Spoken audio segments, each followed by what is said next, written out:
मैं मस्जिद बचाने के लिए, खानखाहों को बचाने के लिए, दरगाहों को बचाने के लिए, वक्फ की जायदाद को बचाने के लिए, जमहूरियत को बचाने के लिए, कानून की बालादस्ती के लिए, इंसाफ के लिए मैं एक बार नहीं 1000 मर्तबा मरने को तैयार हूं। तुम क्या करोगे बताओ? तुम समझ रहे कि हम खामोश बैठ जाएंगे? ऐसे 12 दरगाह और मसाजिद पर केस डाल दिया गया है कि यह मस्जिद नहीं थी, फुला था, ये था। सलीम चिश्ती रहमतुल्लाह अलैह की दरगाह पर केस डाल दिया गया। सुल्तान हिंद ख्वाजा अजमेरी के आस्थाने पर केस डाल दिया गया। और क्या बोलते हैं, केस डालने वाला कौन है मालूम आपको?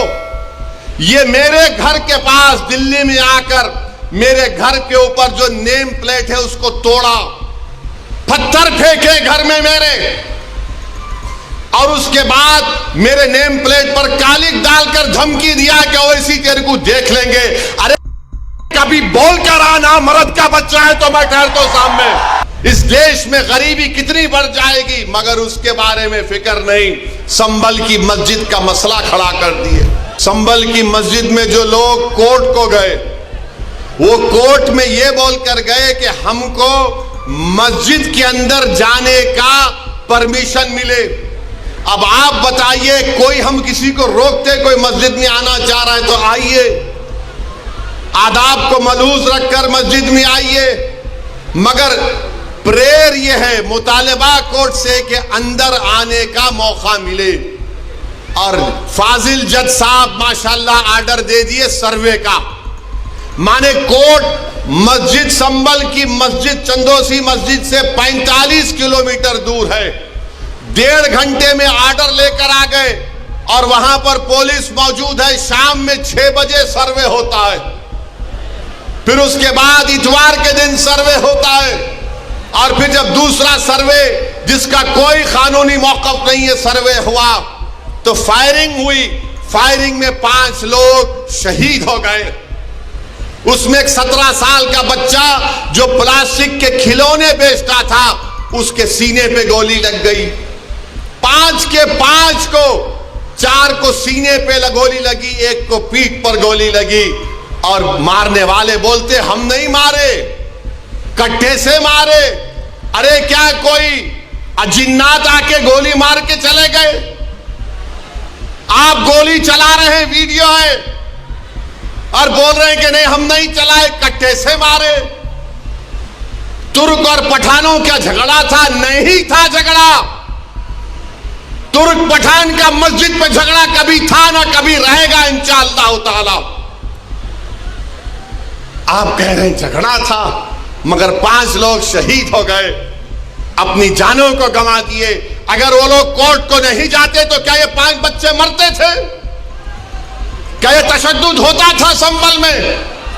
मेरे भाई, आज आप देख रहे हैं ये संभल में हुआ और इल्जाम मुझ पर लगाया जाता है।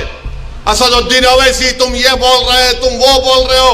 बार बार मुझे व्हाट्सएप के ऊपर, कभी SMS के जरिए, कभी फुलां के जरिए धमकी दी जाती है। अरे बोल क्या, आ रहा हूं कल तेरे पास तो मैं भी ठहरता हूं, देखेंगे 6 फुट 2 इंच क्या करता है।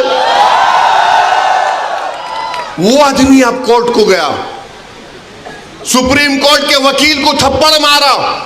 2016 में दिल्ली की पुलिस ने उसको तड़ी पार का नोटिस दिया। वो कोर्ट में केस डाल रहा है कि ख्वाजा अजमेरी का आस्थाना नहीं है, वहां पर कोई और जगह थी। हवाला क्या दे रहा है? 1901 की किताब, 1901 की किताब का भरोसा करेंगे या फिर 13वीं सदी की किताब खजाइने फुतुहा, जिसको अमीर खुसरो रहमतुल्लाह अलैह ने लिखा? किसकी किताब पे यकीन करेंगे? 1901 में कोई दीवाना लिख रहा नहीं, रिवायत ये बताती है। अबे रिवायत बहुत बातें बताती है, यकीन कर लेंगे क्या? पार्लियामेंट ने कानून बनाया कि 15 अगस्त 47 को जो मस्जिद, मंदिर, गिरजाघर, गुरुद्वारा रहेगा वो सील है, बंद है। उस पर कोई छेड़खानी नहीं होगी, उसका कन्वर्जन नहीं होगा, उसका कैरेक्टर नहीं बदला जाएगा। मगर ये क्या हो रहा है, क्या हो रहा है हमारे मुल्क में? 800 साल की दरगाह ख्वाजा गरीब नवाज सुल्तान हिंद की। और सुनो इख्तिदार की कुर्सियों पर बैठने वालों, दिल्ली के इख्तिदार पर बैठने वाले, सुनो, ख्वाजा हिंदुस्तान का सुल्तान है, उसके बाद कोई सुल्तान को नहीं मानते हम। ख्वाजा के आस्थाने पर चले गए, गरीब नवाज के आस्थाने पर चले गए। अरे कौन सी किताब तुम्हारी? नहीं, वो फुरा दीवार को ऐसा खिकोरे तो उसको ऐसा रंग निकाले तो छतरी निकलती। अबे तेरे घर में मैं अगर 1000 फीट खोदा तो उसमें भी खाने जहां खां की मलबा निकलता, क्या करेगा? दे देता मेरे को, क्या करेंगे? नहीं, वो था। याद रखो, ये मुल्क कमजोर हो जाएगा। 5 बच्चों की जानें चले गई, वो मरे नहीं, वो शहीद हैं। तुमने उनको गोली मारकर उनका कत्ल किया है, तुम कातिल हो। तुमने गरीब मां बाप को अपनी औलाद से महरूम कर दिया है। अरे ये मीडिया को लीक करते नहीं, वो पत्थर फेंक रहे, वो फुला कर रहे। अरे मस्जिद है, अल्लाह का घर है। तुमको क्या राइट देता है किसी भी इबादतगाह पर अगर तुम जाओगे तो लोग क्या खामोश बैठ जाएंगे?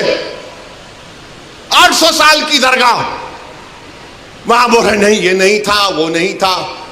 हम भारत के प्रधानमंत्री से पूछना चाह रहे, नरेंद्र मोदी, क्या आप ये तमाम इन लोगों को रोकेंगे या फिर ये देश इसी तरह चलता रहेगा कि हर मस्जिद पे सवाल कर दो, हर दरगाह पे सवाल उठा दो? मेरे भाई 12 मुकदमे आयद हो चुके हैं ज्ञानवापी पर, मथुरा की शाही ईदगाह पर। वहां पर तो 1965 में मुसलमानों ने हिंदू भाई बहनों से मिलकर बैठकर तस्वीया कर लिया। 8 एकड़ जमीन मुसलमानों ने वक्फ की दी कि लो ये किस्मत स्थान है, आपके लिए मोतबर जगह है, आप बनाओ यहां पर। 65 में सुन्नी वक्फ बोर्ड की इजाजत से एग्रीमेंट हो गया हिंदू मुसलमान में। 2023 में कोई आके बोला वो कौन हिंदू होते, वो पूरी जगह हमारी है। टीले वाली मस्जिद लखनऊ की, ऐसे 12-13 मुकामात हैं।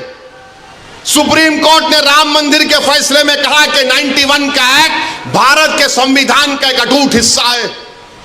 और फिर उसके बाद डीवाईसी चंद्रचूड़ सीजीआई थे, वो खामोश हो गए। ओरल ऑब्जर्वेशन किया कि नहीं, सर्वे को असर्टेन करने में क्या बुरी बात है? अरे बुरी बात यह है कि सर्वे कोई एकेडमिक एक्सरसाइज नहीं है। सर्वे क्यों किया जा रहा है? ज्ञानवापी मस्जिद में वजू खाने को सील हो गया। ज्ञानवापी मस्जिद के जुनूबी तरफ हमारे पास नहीं है, वक्फ की जायदाद नहीं है। वो क्या क्या करेंगे आप? और जब बाबरी मस्जिद का फैसला आया था, मैं पुकार कर कह रहा था ये गलत फैसला है, इसके बाद बहुत सी चीजें खुलेंगे। तो मेरे खिलाफ ये वही लोग हैं जो आज इस असेंबली के इलेक्शन में इनको वोट दो, उनको वोट दो ऐलान किए थे। वो लोग मुझे फोन करके बोले आप ऐसा क्यों बोल रहे हैं, आप इम्यूनेशन दे रहे हैं बीजेपी को। मैंने कहा हजरत दामन बरकाता हूं, जजमेंट आप पढ़ो, ये जजमेंट तमाम चीजों को खोल देगा।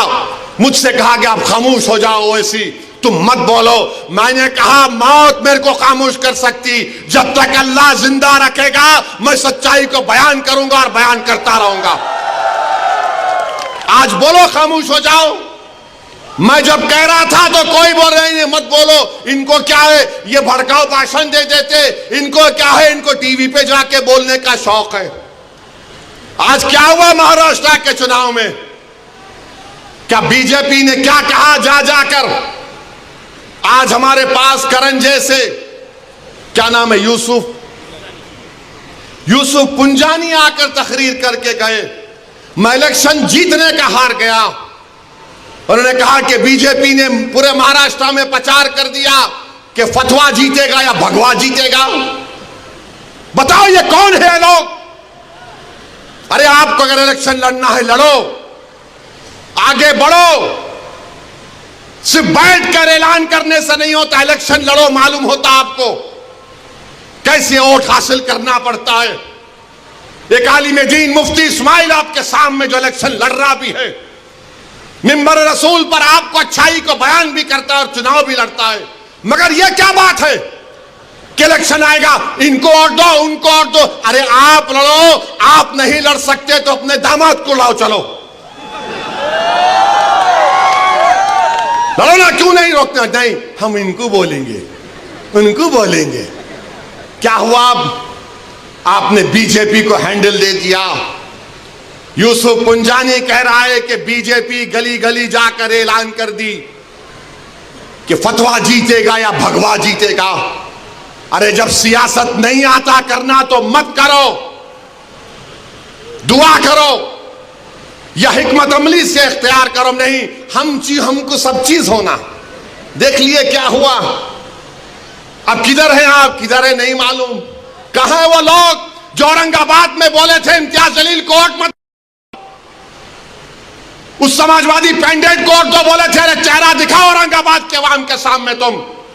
अरे लिफाफों पे जिंदगी गुजारने वालों, शर्म से डूब पड़ो तुम।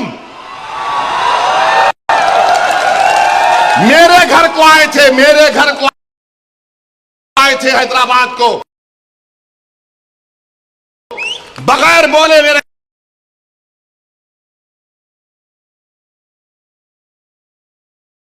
घर को आए। मैं वक्फ के बिल की मीटिंग में जा रहा था, पलट मेरा गार्ड फोन करा के साहब इतने लोग आए, मिला, घर पे आए तो मैं कहा कि मेरा घर इतना बड़ा नहीं है, आप लोग 20 लोग ले लीजिए, को बिठा, वो बात करे, बात करा, लेटर लिख के दिए को, टिकट दो, मला मैं गौर करूंगा। फिर जाने से पहले कि अंग्रेजी कुरान का तर्जुमा जो टर्की छपा हुआ है, उसकी 4 कॉपियां इन जिम्मेदारों को दिया कि आप मेरे घर को आए, ये एक अल्लाह के वली की कुरान का तर्जुमा है। एक एक हाथ में दिया तो औरंगाबाद जाके बोले हम घर को गए थे, हमारे को चाय तक नहीं। अरे आप पहले से बोल देते तो नान खलिया खिला देता मैं। मेरे को नहीं मालूम था कि तुम मेरे घर को खाना खाने आ रहे। खुदा ने करीम दिया ना हाथ में, अल्लाह का कलाम तुम्हारे हाथ में दिया, तुमको उसका भी लिहाज नहीं है और तुम दावा करते हो कौम का। बहुत बोल सकता हूं, याद रखो मेरी जबान को लगाम नहीं है, तुम्हारा घर से निकलना महाल कर दूंगा मैं यहां पे।